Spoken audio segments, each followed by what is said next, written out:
So let me ask you a quick question, right? What inspires you? It doesn't have to be educational based, but what inspires Martyn? Apart from dreams to reality. Well, dreams to reality.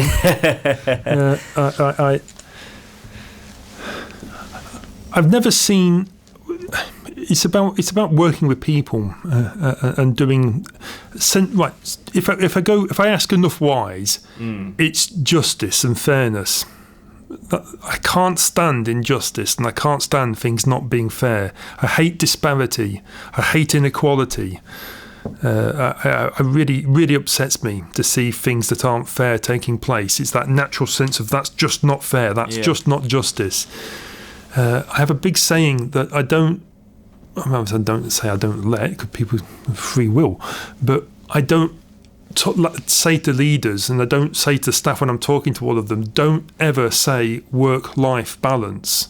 Don't ever say it, because work is a part of your life. And in fact, for many people, most people, it's a huge, perhaps the most significant part of your life, because you probably spend more time in work than you do awake at home at least. And so don't ever say work-life balance as if your work is not a part of your life. Work is a part of your life. It's an integral part of your life. For me, it's, a few hundred hours a week part of my life. It's, but I don't resent it, because I don't hate work. How do you ensure? What you say work-home balance. What you say is have a work-home balance or a work-family balance. That's different. How do you ensure a healthy balance? Me? You. Well, me for myself. And also, how can you ensure that your staff are doing it as well? Well, you make sure you listen to people and you focus on it. It's not something that you can just not pay attention to. You have to think about people's contracted hours. I mean, we can run the core school day and have 50 hours fewer than the school teacher's burgundy book conditions. But don't kid ourselves. If you're doing a great job, you're going to burn through those 50 hours. So you have to just say to people, let's not do anything that doesn't put children first. And that's why you go right back to your vision. Poor Sorby, great guy. When I first came here as a vice principal, I ran the head of departments meeting, and you can imagine how big, huge school. There's 16, 17 different departments with all the A-level students and everything that were there, and all these people in the first meeting, and poor Sorby turned up and sat down, and he was there helping me. Very first, it must have been my first, second, third day of being in this school in 2009. And he did something, and it stuck with me ever since. The first thing he said to the heads of department, he said, what is it that we did last year that we should stop doing this? Okay. So the first thing that was on the agenda was, what should we stop doing, not what should we start doing, or what should we add? And that stuck with me. That's amazing. Yeah, it's a big thing. It's like, that's a big thing, that, Paul. Wow, blow your mind. Yeah. What? Stop. So what should you not do? And that's again in special measures schools. Enough. Yeah, it is. In special measures schools, sometimes it's about saying, you can walk into. I'm going to paraphrase, and people don't take this the wrong way, but you walk into someone's office and you've got beautiful files with like typed out labels all stuck down them, and everything's like just perfection everywhere, and you think, great, but staff are locking that, and this is real. This is a genuine case. Staff are locking themselves in their classroom at break and lunch, and children are saying this is a no-go corridor to adults.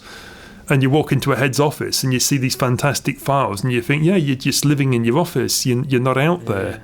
And so, there were lots of myths about Outwood, and one of them, people say, and this one's true, you say to leaders, you're not in your office during the school day. It's not your job. Your job isn't to sit in your office in the day. Your job is to be out there helping and talking to children, helping and talking to staff. Now, that doesn't mean, and that's why I don't like social media, because you can't do things in the 140 or whatever it is characters these days if it's changed now. You've got to get behind it. That's just a comment. In reality, if you need to go in your office because you've got a child protection issue, then of course you would go in your office. But the vision and the values is, what's the point? And equally, as a trust, what you try to do is you try to... The other regret I've got, other than being still called Outwood Grange Family of Schools or Outwood Family of Schools rather than Academies Trust, is I wish all the principals were still head teachers. The term principal in Outwood, we work really hard in basically getting out of the way of our head teachers to say that all that stuff that would drag you into your office, well, I'll do it, Katie will do it, Ben will do it, Paul will do it, and we'll take it all off you. Your job is to be, the number one person standing there, giving the vision and value and making sure the quality in the classroom is as good as it can be, and everything else is, frankly, a distraction. Yeah. Right, so let me ask you, I ask every single guest this on my podcast. If you could sit down with any three people, dead or alive, can't be a family member, but any three people, dead or alive, ever, who would you want to sit down with? Well, I know it sounds a really trite one, but I think I would sit down with Abraham Lincoln as one. I think to lead a country that's at war with itself. You talk about confident uncertainty. You've got to be the vision and values that must have presided in him in order to stay sane whilst your country's at war with itself, and to see that through. I think that would be really quite remarkable. Okay. Two. You got me now, because I don't want to. It's really hard not to just come up with the ones that you would think everyone would want to just come up with. But the truth is I find them really, really fascinating people. I think I'd probably like to sit down with Marie Curie. I think that would be fascinating.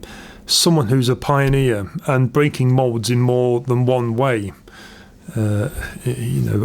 Just to talk not so much about the breakthrough in cancer care and medicine, but to talk about how, as a human being, that she broke through the barriers or the glass ceiling. And the reason why I think that's really interesting is there are so many glass ceilings, and in fact I think for a lot of disadvantaged children they have a glass floor. They can't get to the glass ceiling because they can't even get to the glass floor. So I think would be a really fascinating one. Or Emily Pankhurst for another reason. That sense of fairness and injustice that I talked about. Emily Pankhurst, that would be a great one. And I can't escape it. I know there was talk at the moment about the colonial past and so on, but Winston Churchill, fairly obvious. But I just find the fact that again, at that moment of being very isolated, as an island nation, finding the old empire basically being under great difficulty, facing the Nazi Germany tyranny, and having the decision, the bravery to stand there and to fight it out, and again mostly because my father and my aunts and uncles are quite a large family my father's involved in. I mean, my uncle, I saw him my father's father died when my father was just 4 because he got gas poisoned from the First World War. Wow. And he lived obviously for 20 years after that, but died nonetheless when my father was just 4. And so my father was the youngest of a large family, and one of his older sisters, her husband, I saw her, my aunt, and him as my uncle, like the substitute grandparents that I didn't have. And so he joined the Merchant Navy illegally when he was 16 or 17, lied, said he was 18, 19 on his application. And he was on a Russian convoy, and it blew up. And he dived one way, and his friend dived the other. And his friend was killed, and my uncle ended up with shrapnel all in his lower legs and in his feet. Wow. And even 20, 30, 40 years later, shrapnel was still working its way out of his body. Wow. And he said to me, "There's that school bell again." and and he never talked about the war, never asked him, but one moment he just said to me, and this is why, not for the trite reason that people would say Winston Churchill. He said that, and this is what must have just made him enlist when he was too young and legally. He said that when the country was in its darkest moment, Churchill came on the radio.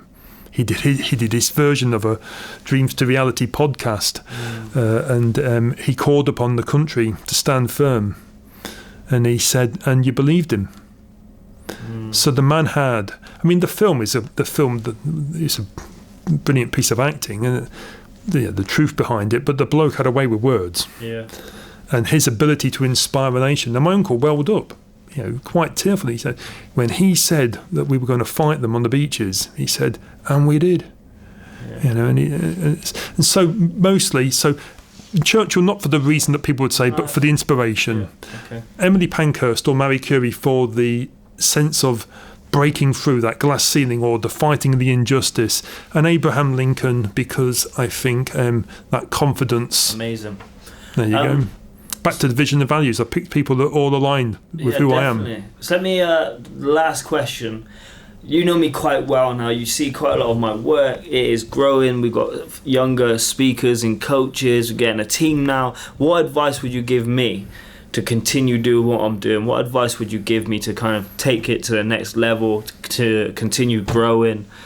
Whether it's me or anyone creating a business or so on and so forth. Well, I don't think you need advice from me because you do it the way you've got clearly a vision, you've got clearly a set of values. I'm amazed. I'm looking at the equipment and they've got these two great microphones here. You can't see it, folks, but there's two fantastic cameras. Dave and a great piece of equipment. It's so good that he's editing it as he goes along. You see, Can you see him? Because he could be asleep. Yeah, but you've got. Well, I can see him. You can't. But you've got a vision. You've got values, which are at the heart of what you do, and you believe in them, and you're trying to do everything great.